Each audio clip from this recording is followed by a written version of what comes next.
family, gifts and skills, economics, and all the rest. Here's the next one.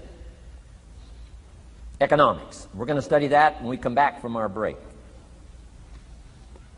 Economics. We're going to cover, especially for the kids today, how to become financially independent. We're going to let the adults listen.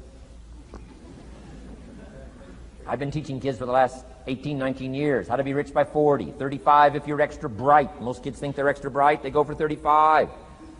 Or much sooner if you find a unique opportunity. We're going to get into that. Be a student of economics. Next, culture, sophistication. Don't leave that out of your life. Culture, sophistication. Culture is part of the fabric of the nation. Culture is what makes us different than dogs and animals. Culture is what makes us different from the barbarians. Culture, sophistication. Be a student of the dance and the art and the music and all the rest of those extraordinary human values that are possible for us all to participate in as well as to enjoy. Be a student of culture. And the last one is spirituality. Study it from the Bible and all the related books about spirituality. If you're a believer, study and practice. Let your library show you're a serious student. Next, keep a journal. Shoaff said, Mr. Rohn, not only be a student, but the good ideas that you develop from the books. Keep a separate journal. Write all this stuff down. Here's what he said. Don't trust your memory.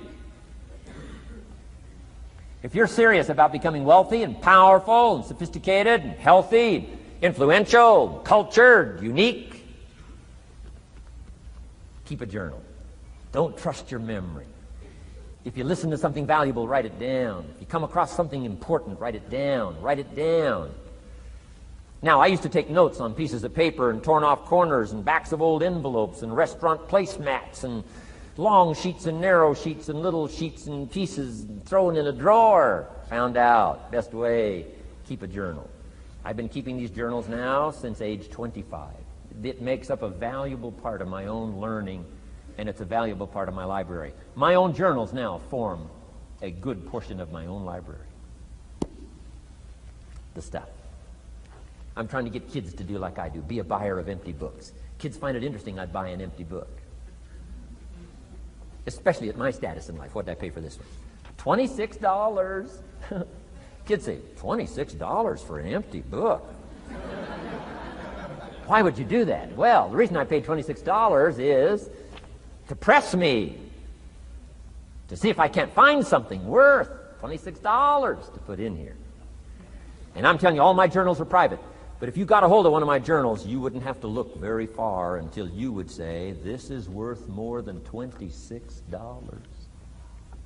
I must admit, if you got a glimpse of Mr. Rohn's journals, you'd have to say he is a serious student. Not just committed to his craft, but committed to life, committed to skills, committed to learning, to see what I can do with seed and soil and sunshine and rain and miracle and possibilities and turn it into equities of life and treasure, family relationships, enterprise, sales, management, gifts galore, everything you want, all available, especially in America. I'm asking you, keep a journal. I call it one of the three treasures to leave behind. Let me give you that. One of the three treasures to leave behind. Number one is your pictures. Take a lot of pictures. Did you ever look back, right? 2 or 3 generations, just a handful of photographs way back there. Wouldn't it be something if there was album after album, thousands of pictures to help tell the story? A picture's worth 1,000 words. Don't be lazy in capturing the event. How long does it take to capture the event? A fraction of a second. How long does it take to miss the event?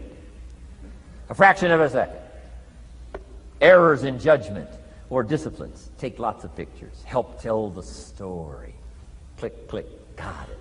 Click, click, got it. Keep. I go to Taiwan to lecture. Taipei, Taiwan. Grand Hotel. Neat place to do a weekend seminar. I got 1,000 students. Guess how many cameras? 1,000 cameras. They all bring their cameras. They wouldn't miss the event, take pictures. Takes me more time to take pictures than it does to do the lectures. Here's my new American friend. Here's my new American friend. Click, click, save it. Got it. 1,000 words, each one. What a scenario. Don't miss the pictures. When you're gone, one of the things to leave behind, the treasure in picture as well as in words. Keep. Next, your library. The library that you gathered, that taught you, that instructed you, that helped you to defend your ideals, that helped you to develop a philosophy, that helped you to become wealthy and powerful and healthy and sophisticated and unique. The library that helped you conquer some disease, the library that helped you to conquer poverty, the library that caused you to walk away from the ghetto, the library, the books that instructed you, fed your mind and fed your soul. Leave your library behind. One of the greatest gifts you can leave behind is your library. Stepping stones out of the darkness into the light. Your library. So leave your books behind. Your books will be more valuable than your couch. Your books, your books, your books. And third is your journals. The ideas that you picked up. The notes you took at seminars like this. Wherever you found an occasion to gather something valuable and put it in here so you could go back over it, go back over it. Repetition is the mother of skill. Read it one more time, learn it one more time, see if you can digest it one more time. Let it coach you one more time. Let it teach you one more time. Let it inspire you one more time. Words are inspirational. The lyrics of a song. And not just read it once. That's why we put our stuff on cassettes so you can go through it again and again and again. If you hear a beautiful song that does something to you, you don't say, well, that's enough. Don't need to hear that again. No. Wouldn't you want to hear it again, hear it again, hear it again? Let it instruct you. Let it feed you. Let it teach you. Take you on wings of emotional journeys. Wouldn't you want to do that again? The answer is yes. That's what's so important. And here's what's important. One of the things to leave behind, that's your journals. All the stuff you took the meticulous time to gather. One of the greatest proofs that you're a serious student. Taking pictures, that's pretty easy. Buying a book at a bookstore, that's pretty easy. Here's one that's a little more challenging. Be student enough of your own life and your own future and your own destiny. Be student enough to take the time to keep the notes and keep the journal. You'll be so glad you did. What a treasure to leave behind when you go. Your journals. Wow. I wouldn't be without mine now. I'm in Carmel, California, one of my favorite places. It's where I wrote my first book called Seasons of Life. I went to this little church one Sunday morning. First time I'd been there. A little small church, I don't know, 150 people. Classic sermon that morning. Classic sermon. One of the best I've ever heard in all of my life. I happened to be there. And I had my journal. While this sermon is going on, I can't believe it was so precise, it was so unique, it was so powerful. And I've got my journal, and I'm taking notes. Taking notes of this classic sermon. Guess how many other people were taking notes? Approximately, guess. How many do you suppose? It looked like, best as I could tell, I'm the only one taking notes of this classic sermon. Now, since I'm a stranger there, and it's the first time I've been there, and I'm taking these notes, people started looking, who is he and what's he doing? I started feeling just a little bit uncomfortable. I'm still writing. Now I'm feeling kind of like a spy. Right? I could hear some of them say, he's going to get out of here with some of this stuff. And I did. I'm the guy that walked away with the stuff. I'm asking you to be no less sincere and be no less committed to the advancement of your philosophy, the set of the sail. Talk about have your best year ever this year, and then get ready for next year, your very best year ever, and they'll start being the best year after year. If you'll commit yourself to some of this simple stuff called personal development, start with a walk around the block. Start with the refinement of your philosophy. Start with the teaching of your own fabulous mind, where all the answers are. I can only give you a few answers from my own experience. The rest of all the magical answers are within the confines of your own mind. But it takes the books, Takes the cassettes, takes the videos, personal conversation, sermons, lyrics from songs, dialogue from the movie. Let your heart be stirred by words. Find ways to capture. Part of your personal development quest. Now here's the last subject on personal development just before we take our break. Isn't this good stuff? I'm telling you, this stuff changed my life. Turned me every way but loose.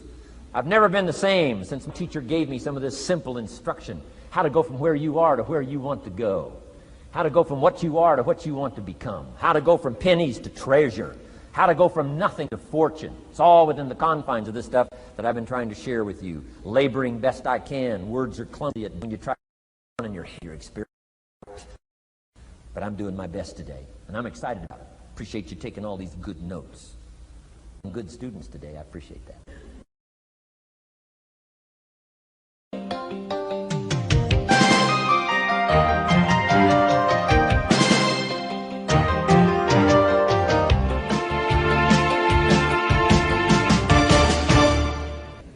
Develop these 5 abilities as part of your personal development quest. I call them the 5 abilities. Here's the first one. Develop the ability to absorb. The ability to soak it up like you're doing today. Be like a sponge. Don't miss anything. And not just the words. It's true, don't miss the words, but don't miss the atmosphere. Don't miss the color. Don't miss the scenario. Don't miss what's going on. Most people are just trying to get through the day. Here's what I want you to be committed to do. Learn to get from the day. Don't just get through it, get from it. Learn from it. Let the day teach you. Join the University of Life. What a difference that'll make in your future. Commit yourself to learning. Commit yourself to absorbing. Be like a sponge. Get it. Don't miss it. I've got a personal friend of mine who's so gifted in this area. I think he has soaked up and remembers everything that's ever happened to him. He can tell you as a teenager where he was and what he did and what he said and what she said and how they felt and the color of the sky and what was going on that day. And the reason is because he gets it. He gets it. He gets it. I'm telling you, it's more exciting to have him go to Acapulco, come back and tell you about it than it is to go yourself. He's unbelievable. He's got this extraordinary gift. And why is it? When he's there, he doesn't miss anything. Here's a good phrase for you to jot down. Wherever you are, be there. Be there to absorb it up. Be there to soak it up. Take a picture if you can. But take pictures of your mind. Let your soul and heart take pictures. Get it. Capture it. Absorb it. That's such an important ability to develop. The ability to get it. Don't miss it. Don't be casual in getting it. Key phrase. Casualness leads to casualties.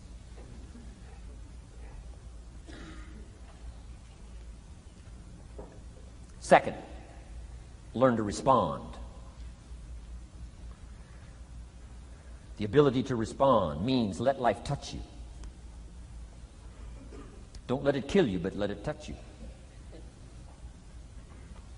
Let sad things make you sad. Let happy things make you happy. I'm telling you, give in to the emotion. Let the emotion strike you, not just the words, not just the image. Let the feeling strike you. Let the emotion strike you. Here's what's important. Our emotions need to be as educated as our intellect. Our emotions need to be educated as well as our intellect. It's important to know how to feel. It's important to know how to respond. It's important to let life in. Let it touch you.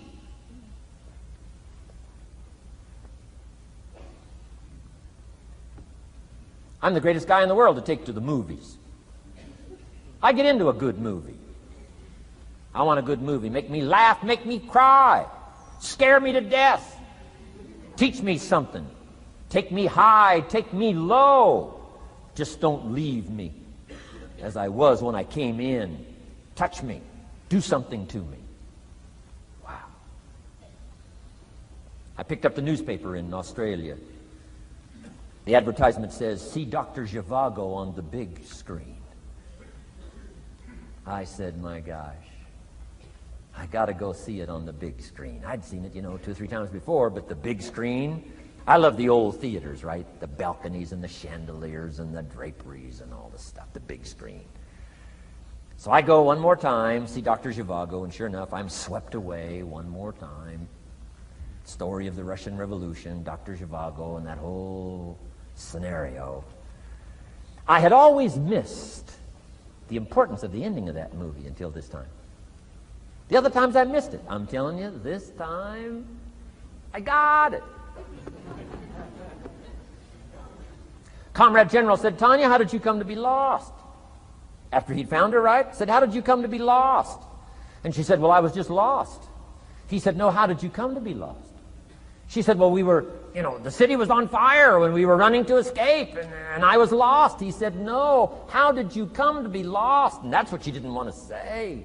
He finally pressed her again, how did you come to be lost? And he said, well, she said, well, while we were running through the city and it was on fire, my father let go of my hand, and I was lost. That's what she didn't want to say. Comrade General said, Tanya, that's what I've been trying to tell you. Komorowski was not your real father. He was not. I'm telling you, I've been looking all over for you, and I think I found you. This man, my relative, Dr. Zhivago, the poet. I'm telling you, he was your father. And Comrade General said, Tanya, I promise you this. If this man, your real father, had been there, I promise you, he would never have let go of your hand. And I got it. This time I got it. The other times I'm eating popcorn waiting for the movie to finish. This time I got it. I got it. I got it. I'm asking you to get it.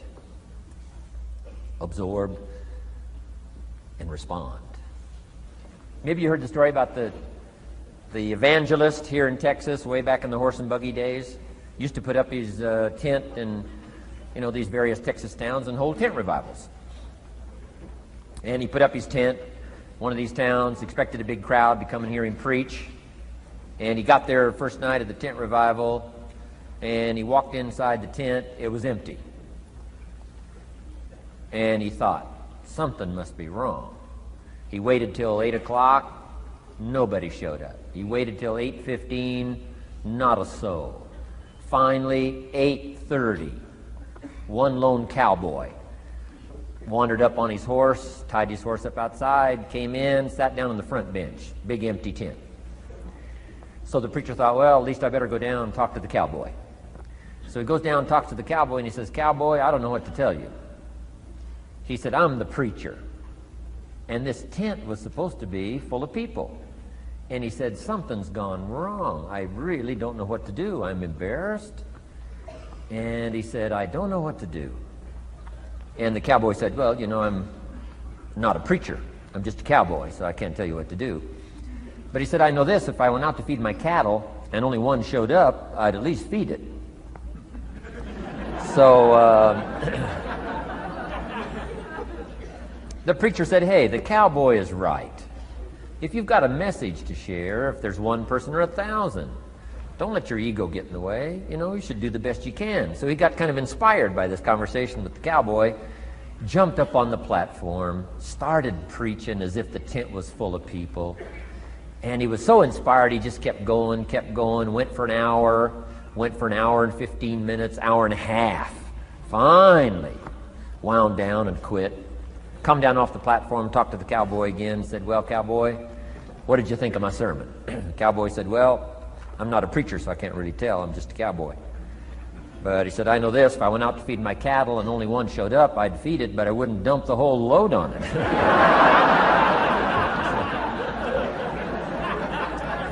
So, if it seems like we're dumping the whole load here today, I guess we really are. But you guys are working hard. Does anybody have 4 pages of notes? Oh, wonderful, wonderful. My job, I'm getting it done. Wonderful. We should give a prize one of these days for the most notes. Fantastic. I congratulate you. You're working as hard as I am. I appreciate that. Okay, we got some more work to do, so let's go to work. Everybody's okay? Say, I'm okay. I'm okay. right. I'd love to take you with me as my traveling audience. Wow. We've covered the first two abilities in the personal development quest. One is the ability to absorb, don't miss anything, pay attention. Good watchword for the 90s, pay attention.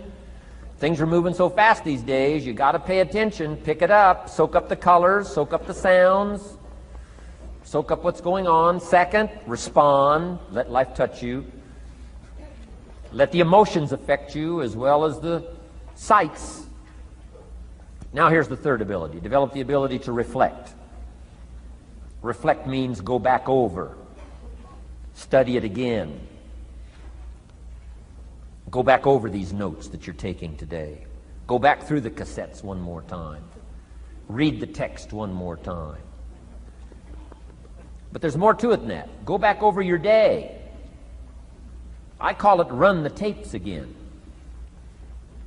so that the day locks in firmly. Here's some good times to reflect. One, at the end of the day. Take a few minutes at the end of the day. Go back over the day. Who'd you see and what'd they say and what happened? How'd you feel? What went on? So that you capture that day. A day is a piece of the mosaic of your life. Number one, don't treat it casual. Number two, get from the day. And then number three, go back over the day so that it locks in that experience, the knowledge, the sights, the sounds, the panorama, the color, motion, picture of the day. Just lock it in so that it will serve you for the future, having that day, not missing. Next, take a few hours at the end of the week, called time to reflect. Go back over your day timer, go back over your calendar, go back over your appointment book. Where did you go and who did you see and how did it feel and what went on? Capture that week. A week is a pretty good chunk of time. Next, take half a day at the end of the month, called time to reflect. And do the same thing again. Go back over what you read. Go back over what you heard. Go back over what you saw. Go back over the feelings to capture it so that it serves you. Next, take a weekend at the end of the year to establish this year now firmly in your consciousness, firmly in your experience bank, so that you've got it, so that it never disappears. Good ability to acquire, the ability to reflect. Go back over. Remember. Remember. Remember. It's so valuable to be able to remember the thought, remember the idea, remember the experience, remember the occasion, remember the day, remember the weather, remember the emotion, remember the complexity, remember the highs, remember the lows. So valuable at the end of the day. Lock that day in. Lock the month in. Lock the week in. Lock the year in. Old Testament says a unique scenario unfolded according to the law. And that was they worked 9 years and the 10th year was a sabbatical. The 10th year. Work 9, take the 10th year, and not just to relax, not just to replenish, not maybe just to get physically in shape. Change of pace, we call it in the modern society, but not just for that. I'm sure that in ancient days that sabbatical was to go over the last 9 years, what went right and what went wrong, and what worked well and what didn't work well. And how did you grow, and how did you learn, and how did you change, and what have you got now after 9 years that you didn't have at the beginning of the 9 years? See, that's so valuable, a sabbatical, some time. There's also something to be said for solitude when you reflect. Sometimes you can reflect with somebody. Husband and wife reflect on the past year, right? Parents reflect with their children on the past year. How did we do it, and how didn't we do it, and how could we improve? Colleagues can reflect with each other. But now here's one of the most important. You've got to learn to reflect with yourself. There's something to be said for solitude. There's something to be said for taking those occasions to shut out the world and shut out everything else for a while. I've got a motorhome. That's how I do it. my motorcycle on the back, and I head for the mountains and ride the Jeep trails, where there's very few human beings on the Jeep trails, or out in the desert somewhere. It's called my time to get away. When you live a very public life, you treasure solitude. A chance to reflect, go back over my life, go back over my skills, go back over my experiences. Alone. There are some things you need to do alone. Ponder, think, wonder, read, study, absorb, soak in. See if you can't become better this year than you were last year, better the next 9 than you were the first 9. Solitude. There's even a more modern advice that says, go to the closet for time of meditation, time of prayer. Go to the closet. Closet meaning what? Away. And there's even a graphic description of the away. It said, enter into your closet and what? Got some students here, I'm sure. What? Close the door.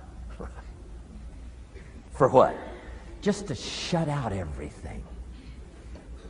Life is experience, and touching and seeing and looking and doing and acting and disciplines and all the stuff. But sometimes, this is where this reflecting is so important, to shut the door.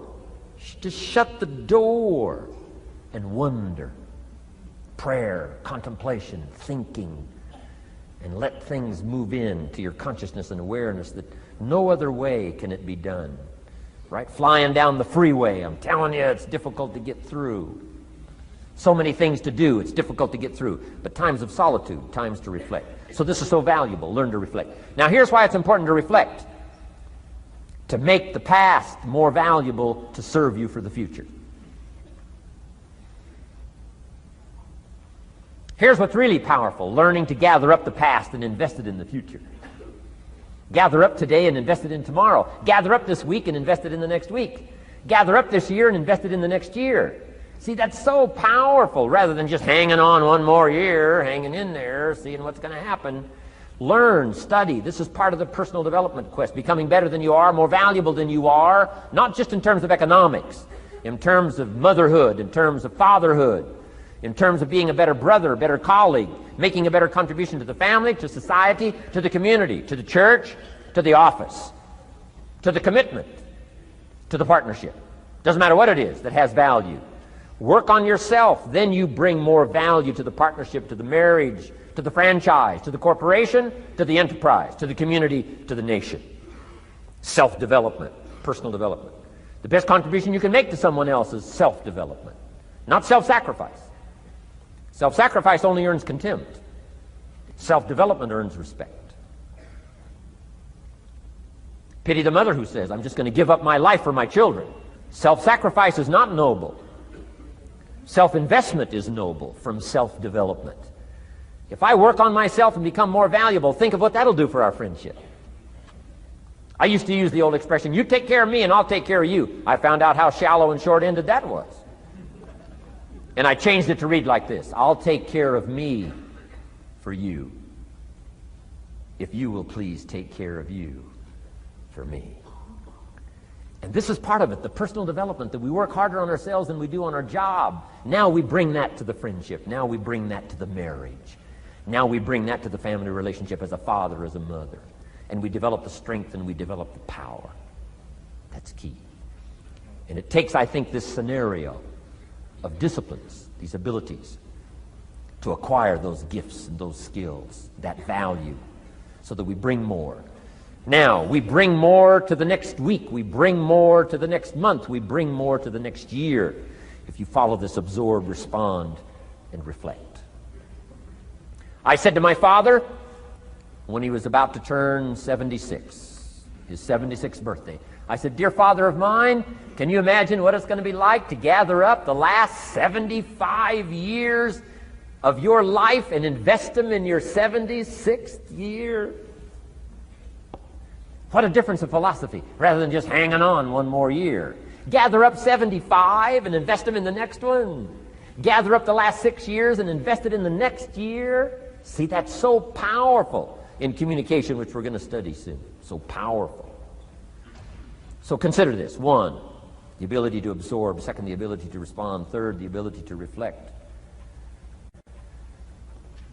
Here's number 4. Develop the ability to act. Take action. Not hasty if it isn't required, but don't lose much time. Here's the time to act.